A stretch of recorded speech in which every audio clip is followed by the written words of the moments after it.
Hey, this is Paris. I hope you enjoyed the Data Vampire series that we did back in October. It's had a fantastic response.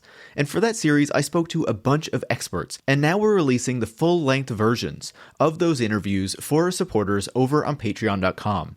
And I wanted to give you a preview of what those interviews sound like, so you can consider whether to go to patreon.com/techwon'tsaveus, become a supporter yourself, so you can learn even more about the important topics that we dug into in that special series. So enjoy this clip from my interview with Cecilia Rikap.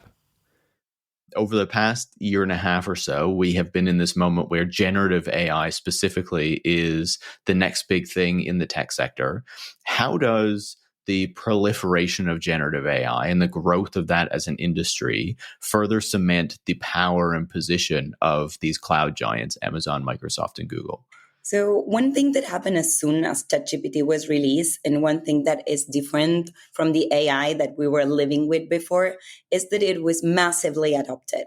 Everyone started using it, and it's very easy to use it for different purposes.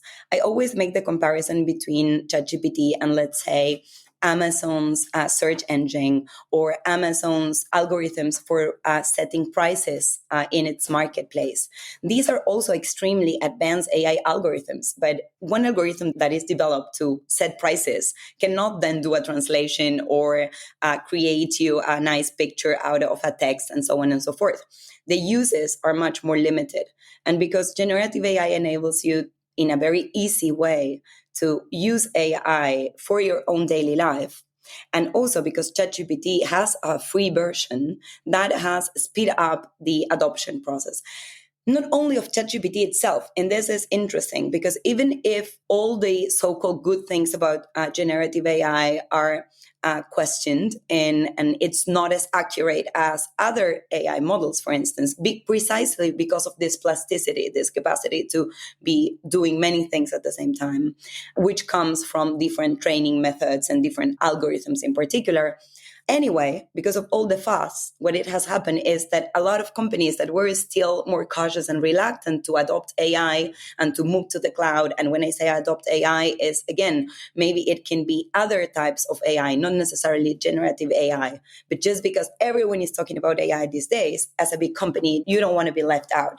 I was interviewing someone from Coca-Cola who was telling me, well, really, we're still figuring it out. But anyway, in the meantime, we use a generative AI for a marketing campaign where consumers could directly prompt a generative AI to create a poster of Coca-Cola and whatever you wanted. If you wanted a smiley kittens or if you wanted a devil, you could just ask for that with Coca-Cola on the back.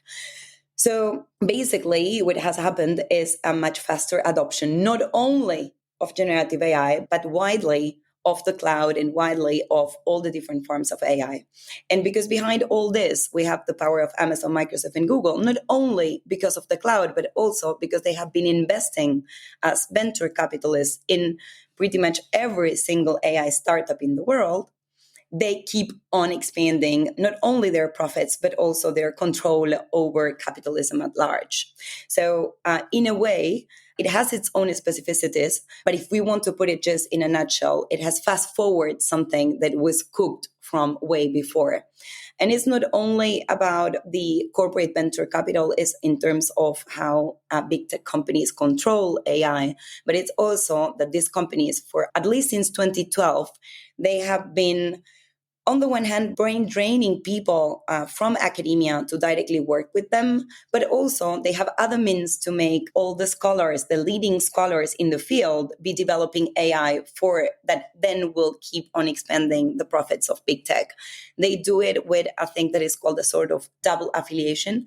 So I said before that I'm associate professor at UCL, but I also keep an associate researcher position in Argentina from the CONICET. So I have two affiliations. So the same can be done with a big tech. So you can still work at the NYU, like Jan LeCun from Meta, but at the same time you work as a chief AI scientist at Meta. And some people would think, oh, cool, they are like sharing information between the university and the company, but that doesn't work like that.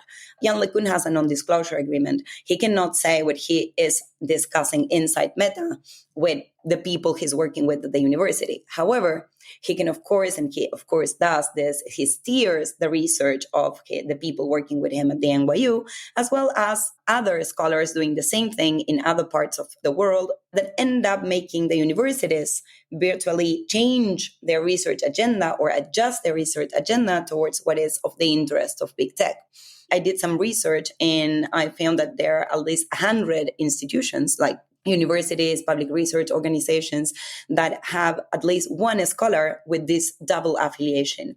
And on top of that, even if there is no one with a double affiliation, either pouring money into the universities or directly proposing to work together collaboratively, because this is what we do in as scientists, as scholars. We work with others. We work with others from other universities. But once you start seeing that all the most prominent figures in a discipline are working for DeepMind, which is part of Google, or are working for Microsoft, or are working for OpenAI, that has been funded by Microsoft in 2019, then it's very easy to establish a collaboration with them. And again, you establish a collaboration for a piece of knowledge, but then other pieces will be kept secret. And once all the puzzle is put together, it's just, again, these few companies that profit the most.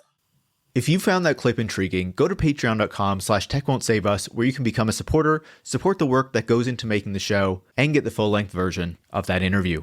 Thanks so much.